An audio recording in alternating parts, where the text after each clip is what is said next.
menduga bahwa beliau mungkin nggak peduli, atau beliau di brief dengan cara yang keliru, atau memang keadaan kita itu harus kita sembunyikan karena kita memang fragile, kita rapuh dalam soal pertahanan.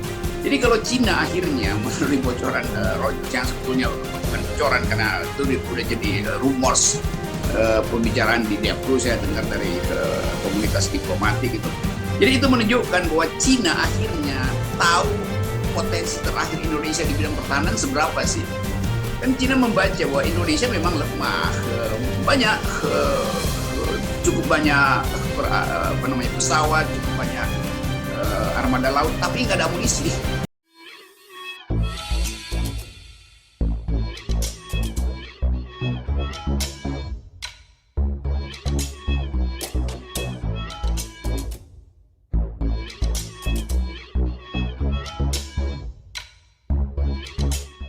Tonton video ini sampai selesai agar Anda tidak gagal paham.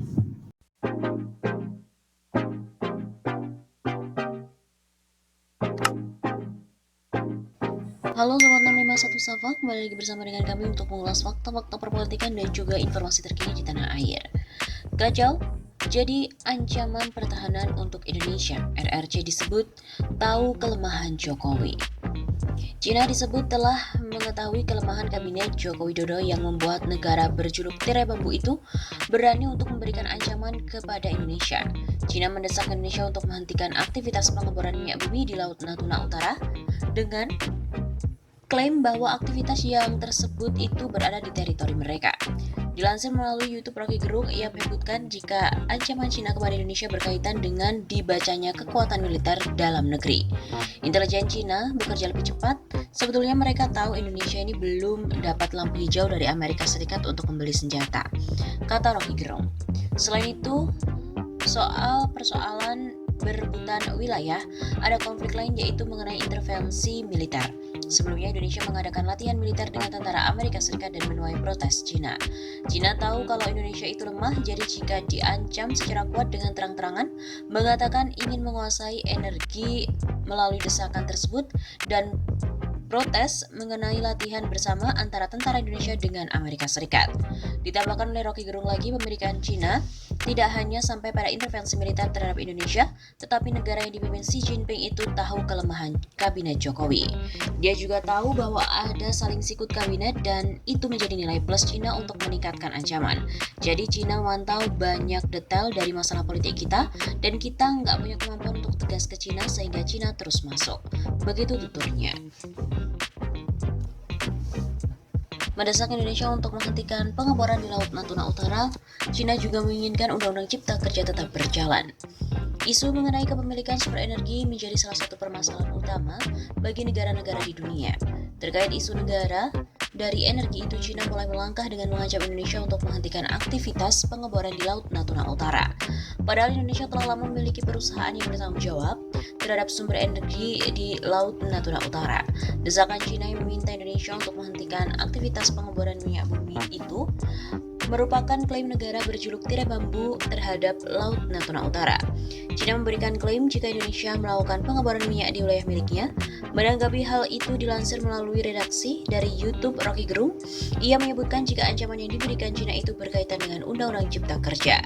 Klaim Cina atas Laut Natuna Utara terjadi setelah MK memutuskan jika Undang-Undang Cipta Kerja inkonstitusional dan Presiden Joko Widodo berbicara untuk memenangkan pihak investor. Sementara itu, Undang-Undang Cipta Kerja mendapatkan penolakan oleh masyarakat Indonesia. Analoginya begini, Cina memberikan somasi kepada Indonesia dan mengancam jangan macam-macam, jangan batalin kontrak dan jangan batalin Undang-Undang Cipta Kerja.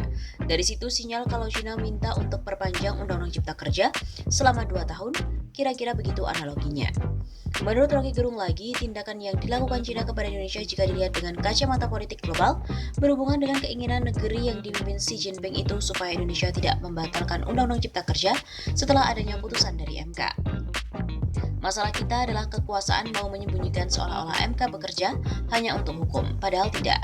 MK itu punya konsultasi dengan oligarki membahas kemauan presiden. Seharusnya, dikatakan lebih lanjut oleh Rocky, pemerintah menjelaskan kepada publik jika masih memiliki segudang urusan dengan Cina, bukan malah menutup-nutupinya.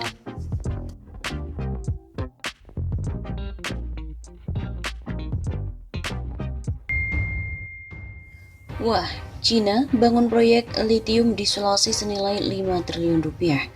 Dua investor dari Cina, Shenzhen Shengheng Lithium Group Co. Ltd Cina, dan juga Tsingshan Holding Group yang merupakan afiliasi raksasa baja dan nikel, akan menanamkan investasi dalam proyek litium di Indonesia.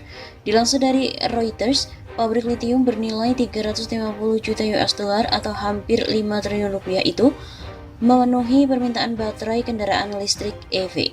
Tsingshan mengguncang pasar nikel global karena berhasil meningkatkan produksi berbiaya rendah di Indonesia. Perusahaan ini memproduksi litium pada harga komoditas tersebut melonjak di tengah naiknya penjualan kendaraan listrik di pasar Cina.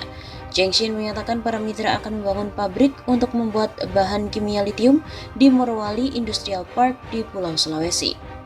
Di Morowali ada beberapa proyek investasi Cina termasuk pabrik nikel dan kobalt yang juga digunakan dalam baterai EV.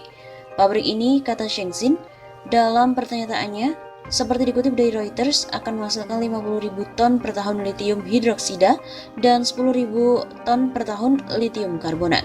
Namun belum ada keterangan resmi kapan produksi litium akan dimulai. Harga hidroksida di Cina naik 162,7% year to date, sedangkan untuk karbonat naik 192,6% menurut benchmark Mineral Intelligence.